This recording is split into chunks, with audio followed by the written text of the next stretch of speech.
Station, this is Houston. Are you ready for the event? We are ready for the event. Georgia Tech, this is Mission Control Houston. Please call station for a voice check. Station, this is Stephen Norris with Georgia Tech. How do you hear me? Hey, Stephen, this is Shane and Aki. We have you loud and clear. Fantastic. It's an honor to join you guys on such a special day. Of course, May the 4th. Couldn't be more appropriate to talk with two astronauts at the International Space Station. So I have to start with the May the 4th be with you. Thank you. Yeah, we appreciate it. We got a lot of nice jokes on that from Mission Control team today, this morning when we woke up. So it was pretty cool to see all their jokes. They definitely outdid us.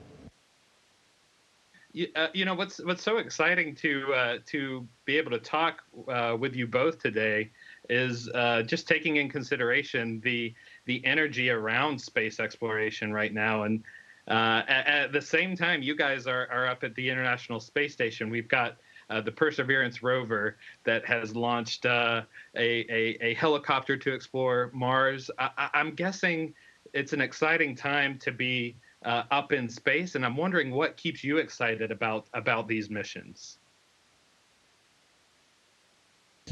Well, like you said, it's very busy in the space business right now, and for us here at NASA and JAXA and ESA and the Russians and the Canadians as well, it's an exciting time for all of us to get more people involved in space. And so we're glad to be a small part of this whole thing, but it certainly is a new wave coming and a great next decade or so in space exploration.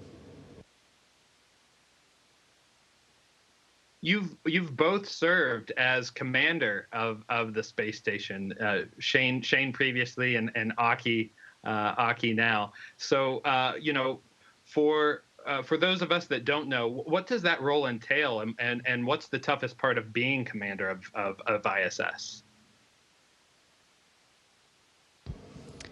Thank you. So as the commander, your first priority is safety of the crew, safety of the vehicle, and then the mission. So every day we're chatting around the table, making sure that everyone's in a good shape, and we know our mission. And if someone is, having trouble, we'll all help out with each other. And the other responsibility for the commander is to communicate with the ground team as well for long-term planning, and any issues that come up, they'll talk to us and we can chime in and give them our feedback as well. And I'm lucky enough to have Shane here, because every once in a while I'll ask him, hey, what did you do during your mission? And he can give me his thoughts on being a commander. Yeah, did you have any advice for Aki, Shane, since you've already sort of stepped into this role as commander? Yeah, like he said, we chat quite a bit. The biggest advice is just, we have an incredible team up here. The crew on board is amazing. The ground teams are amazing. Keep that communication going that Aki talked about with our crew and the ground teams. Make sure we're in sync. That's a big thing. And for me, when I was up here with my incredible crew, which some of them are up here again, I just tried to stay out of their way because they were super talented, and I just needed to make sure that they were well fed and well rested, and just let them go. This mission sounds like it's truly an international effort, and there's a lot of exciting things that you'll be doing, including installing a new robotic arm. How are you guys preparing for some of these specific parts of the mission that we'll see you'll be working on a little bit later? Yeah, our Russian colleagues, they're getting excited about getting a new module on the space station here, hopefully this summer, and as part of that, installing that new robotic arm you were talking about. And so that'll all be done on the Russian side. Thomas Pesquet, a French astronaut who's up here with us, will do some of the checkouts on the robotic arm because it's a European robotic arm. So that'll be cool to be part of that. Aki and I and Thomas and Mark Vandehei, we're going to do some spacewalks on our side coming up. And they're dealing with the new solar arrays that are going to come up on SpaceX 22. So I'm really excited about this new technology that we'll be able to put a new solar array out there. It's smaller, of course, but it produces more, power than the old ones do. So like everything these days. So that'll be really exciting for all of us. you've both been on previous missions, where partners like SpaceX weren't involved, and I'm interested in hearing what are some of the differences now that we've taken this sort of new step in traveling to space with partners like SpaceX. I'll start and I'll let Aki add some stuff as well. But, the biggest thing for our nation really is we have the capability to launch out of the U.S. again. So that hasn't happened in almost a decade after the shuttle ended. So for us, that's a great capability, whether it's private or government. This is the first time, obviously, that we're using private resources to fly U.S. astronauts and JAXA and ESA astronauts to space. And so that's pretty special in itself. And SpaceX, we train obviously out there in Hawthorne, California, where they're headquartered and based, and that's a really neat experience to be out there. And in one building they have the training, and they have every piece of the rocket being made and built is right there underneath you. So it's pretty special to be in one location to see all that action going on. And for me, I think the biggest eye opener for me was the way they think. They can, all the space agency kind of think alike and think about the design and safety and the operation concept. They were thinking out of that box. So new concepts, new design, and I think that's the way to go for the future. I'm a little bit of a geography nerd, and one of my favorite things about following Shane's Twitter feed is seeing all these amazing views of different nations and countries that we get to see from space. I thought the picture of the Mozambique coastline was really cool. I remember the last time you were up in space, you sent us a really fantastic image of Atlanta. Wondering, are there any photos that you haven't taken yet that you're trying to capture? Yeah, I've started this past weekend. We had some free time, so I took a lot of really great pictures that turned out to be great. So you'll look forward to seeing those down here in the future. But I'm kind of a golf person. Golf kind of is one of the sports I love. So I'm trying to take some of the really famous golf course pictures from around the world, which are very challenging to get, by the way. Haven't got any this trip yet, but I'm going to be really focusing in on that here the next few months to try to get some of my favorite courses. Aki, a question for you from one of our students, since Japan is preparing to host the Olympics. And really, for this question for both of you, if you weren't an astronaut, which Olympic event would you be competing in?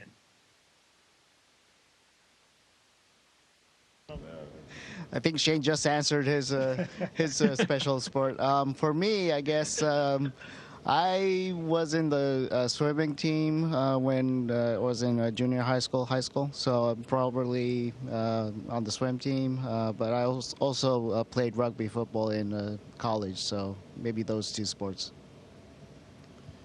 Yep, and baseball was probably the sport I was best at, even though I loved other ones as well. So that might be one that I do.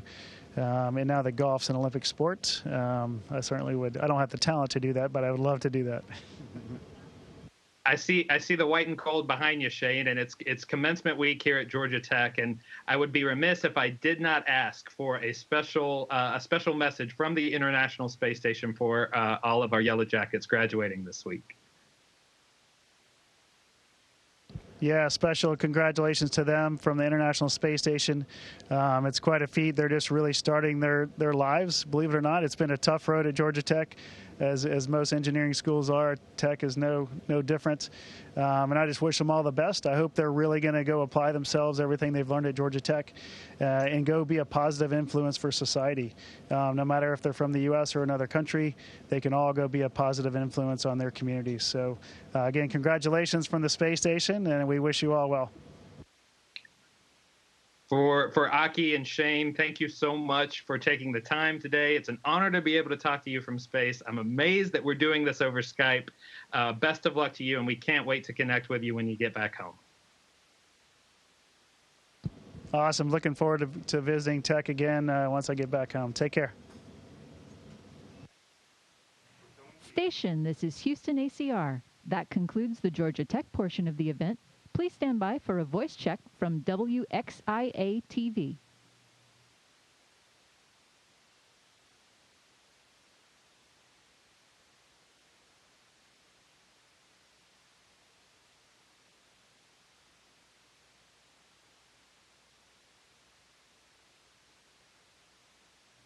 Georgia Tech, you may be muted. Apologies. Station, this is Matt Pearl with WXIA-TV. How do you hear me? Hey, we hear you loud and clear. Good morning.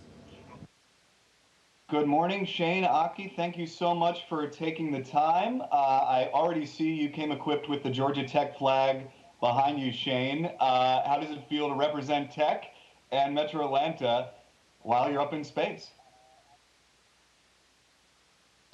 Well, it feels amazing. Atlanta's my hometown where I grew up, and I always love representing that town, and in Georgia Tech as well, having gone there for graduate school. So, yeah, hopefully I'll get back there and see everybody once we get home, and can share this incredible memory that we're going to have in the next few months. One thing I think anybody who is watching this from on the ground is wondering, what do you see when you look out your window, when you are up in the space station orbiting? What exactly can you see outside?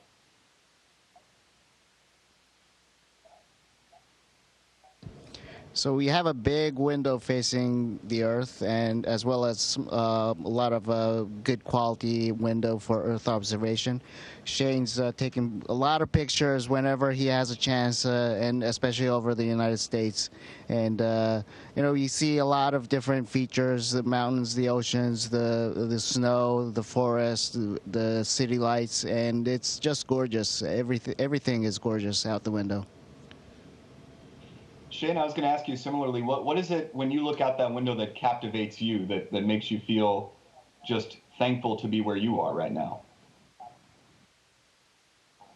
Yeah, the planet is absolutely stunning. I mean, no matter if you're looking, like Aki said, in a desert or an ocean or the beach. But what we don't see from up here is borders, right? So you can know where the borders are if you know your geography. But up here, it's just all one planet. And it's a pretty cool perspective to have. And obviously, the Earth would be a little better place if we could all kind of get along a little better. But from up here, it looks very peaceful, very serene, and very beautiful. So hopefully we can maybe transfer that a little bit back to Earth. And I wanted to dovetail off that to talk about some of the history that's going on with this crew right now. You've got 3 space agencies, obviously NASA and JAXA and ESA as well. Talk about the importance of that and what you feel it indicates and signifies in terms of modern space travel.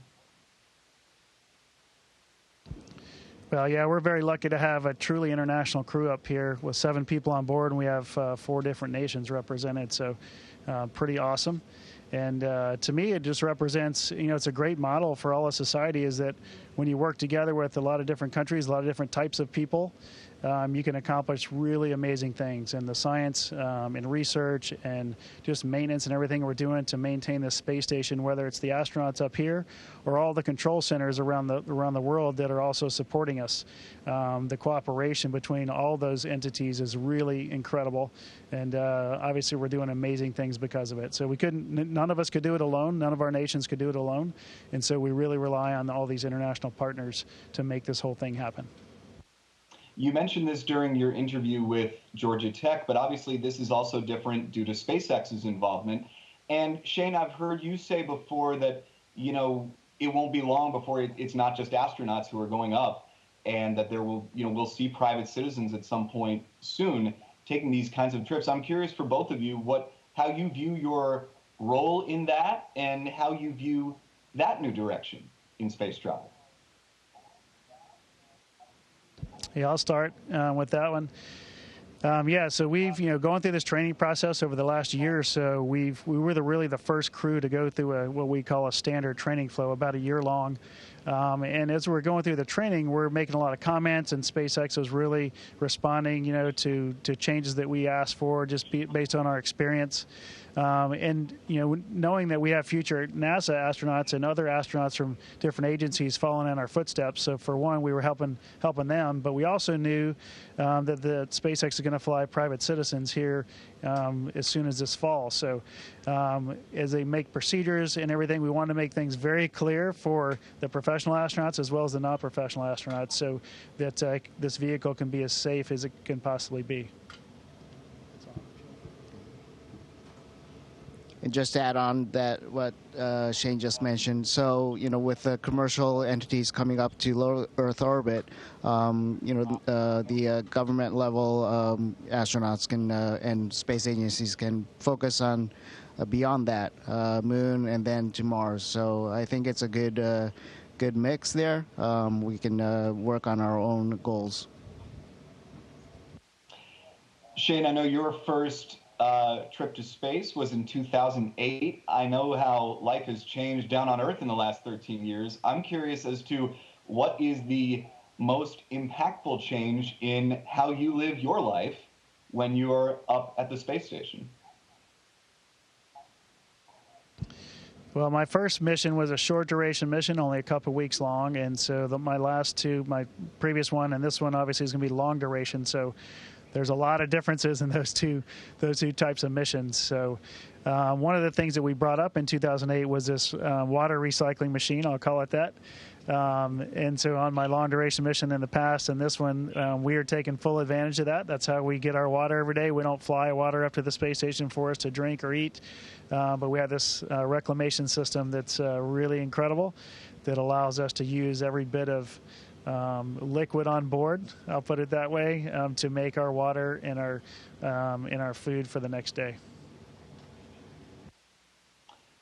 I appreciate your censoring that response slightly, and I'm curious as to, you're up for 6 months, and you've been, it's been a few years obviously, and there are always a few years between missions like this.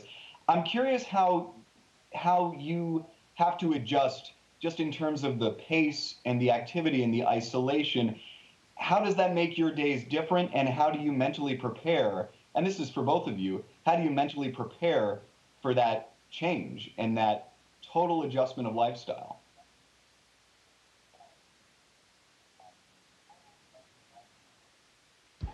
That's a good and tough question. I don't know. I think amongst the crew, we were fortunate to spend a lot of time going to SpaceX and living in the same house together for weeks. And, we get to know each other, and we're living like a family up here. In terms of everyday life, I think all the training helps, but you just got to, be up here and be flexible and adjust to it. I think that's the mentality that you need. Yeah, and add on, I mean, we all help each other, and we learn from each other, and we don't all have the right answers for this crazy environment of microgravity, because it's such a unique place, even though most of us have been here before. So we're continually learning, and that's something that we as astronauts have always done. We just like to keep learning new things. And up here, it's very important to learn efficiencies, because otherwise the days run really long, and you can really help yourself out by being efficient. As far as what you'll be doing up there for the next 6 months and the mission itself, what are you most excited about, Shane? Well, what I'm most excited about, we're going to do a bunch of research, like you mentioned, and we're involved with probably 200 to 300 experiments over this 6 months period. And for me, the most exciting part is what those experiments are going to do for future exploration or for the people on Earth. And we won't know the results of a lot of those for several years, but we know the work we're going to do is going to be impactful for all of humanity as well as future exploration. And finally, as we're running low on time, just anything you would like to add about just reaching out to folks watching in Atlanta and what Atlanta means to you when you are all the way up at the International Space Station?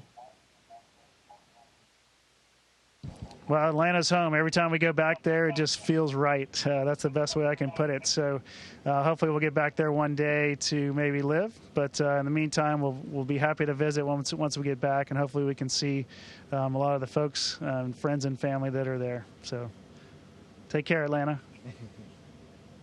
Thank you so much for doing this. It's incredible that we can do this on Skype, and I appreciate your time, both of you, this morning. Thanks so much. All right, take care. Thank you. Station, this is Houston ACR. Thank you. That concludes our event. Thank you to all participants from Georgia Tech and WXIA-TV. Station, we are now resuming operational audio communications.